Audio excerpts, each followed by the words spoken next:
Super star Rajinikanth அவரோட நடிப்பில் கூலி படம் ரிலீஸ் ஆக போகுது. கூலி படத்தை லோகேஷ் இயக்கியிருக்காரு. சன் பிக்சர்ஸ் பிரம்மாண்டமாக ப்ரொடக்ஷன்ஸ் பண்ணியிருக்காங்க. ஒட்டுமொத்த தமிழ் சினிமாவும் இப்போ ரஜினிகாந்த் தான் நம்பி இருக்கு. காரணம், தக் லைஃப் சொதப்பி போச்சு, கங்குவா சொதப்பிடுச்சு, மேலும் பார்த்தீங்கன்னா இது போன்ற நிறைய படங்கள் தமிழ் சினிமாவில் சொதப்பிடுச்சு. இதனால் ரஜினிகாந்த் தான் தமிழ் சினிமாவோட ஜேவியர் என்றெல்லாம் சொல்லப்பட்டு வருது. அவருடைய கூலி படம் ஆகஸ்ட் 14 பிரம்மாண்டமாக ரிலீஸ் ஆகுது. தமிழ் சினிமாவோட முதல் 1000 கோடி படமாக இருக்கும் என்று சொல்லப்பட்டு வருது. அதை தொடர்ந்து பார்த்தீங்கன்னா சூப்பர் ஸ்டார் ரஜினிகாந்த் தலைவர் 172 இந்த படம் ஜெயிலர் 2 என அனௌன்ஸ்மெண்ட் பண்ணாங்க. இதை நெல்சன் அவர்கள் தான் இயக்கிட்டு வராரு.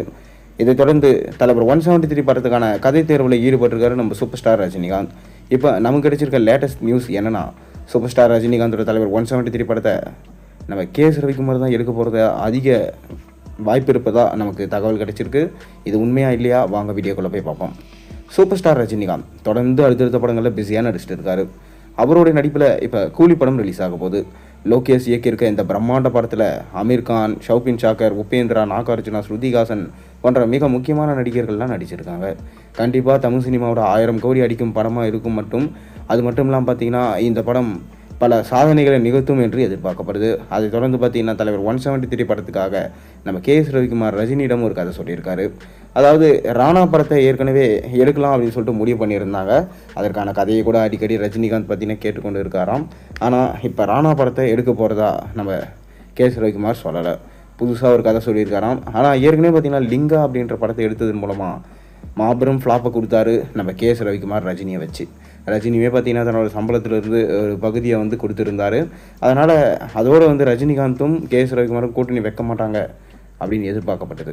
ஆனால் திடீர்னு தான் கேஎஸ் ரவிக்குமார் நம்ம ரஜினியை சந்தித்து ஒரு நல்ல அருமையான கதையை சொல்லியிருக்காராம். ஆனால் இது ஒரு ரீமேக் கதை. எப்பயும் ரீமேக் கதை எடுக்கிறதுல பேர் போனவர் நம்ம கேஎஸ் ரவிக்குமார். அப்படி தான் பார்த்தீங்கன்னா முத்து, படையப்பாவாக இருக்கட்டும், நிறைய படங்களை சூப்பராக எடுத்திருந்தார். அதே போல் தான் இப்போ ஒரு கதையை சொல்லியிருக்காராம். இந்த கதை ரஜினிக்குமே பார்த்தீங்கன்னா பிடிச்சி போச்சு. அதனால் கூடிய விரைவில் இந்த படத்தை நம்ம எடுக்கலாம். அதாவது தலைவர் 173 இருக்க அதிக வாய்ப்பு இருக்கிறதா சொல்லப்படுது. நீங்கள் கதையை டெவலப் பண்ணுங்கள், நம்ம 2 பேரும் அதற்கான டிஸ்கஷனில் ஈடுபடுவோம் அப்படின்னு ரஜினி சொல்லிட்டாராம். அதனால் கேஎஸ் ரவிக்குமாரும் பார்த்தீங்கன்னா ரொம்ப ஹாப்பி ஆகிட்டார். கூடிய விரைவில் இதற்கான அனௌன்ஸ்மெண்ட்டை நம்ம எதிர்பார்க்கலாம். நீங்கள் கேஎஸ் ரவிக்குமாரும் நம்ம ரஜினியும் சேர்ந்து படம் பண்ணால் நல்லா இருக்குமா, நல்லா இருக்காதா? உங்கள் கருத்துக்களை மறக்காம கீழே கமெண்ட்டில் சொல்லுங்கள். மேலும் சேனலுக்கு சப்ஸ்கிரைப் பண்ணி லைக் பண்ணுங்கள், பெல் ஐகானை ப்ரெஸ் பண்ணுங்கள். அப்போ தான் போகிற வீடியோஸ் எல்லாம் நோட்டிஃபிகேஷனாக சேரும்.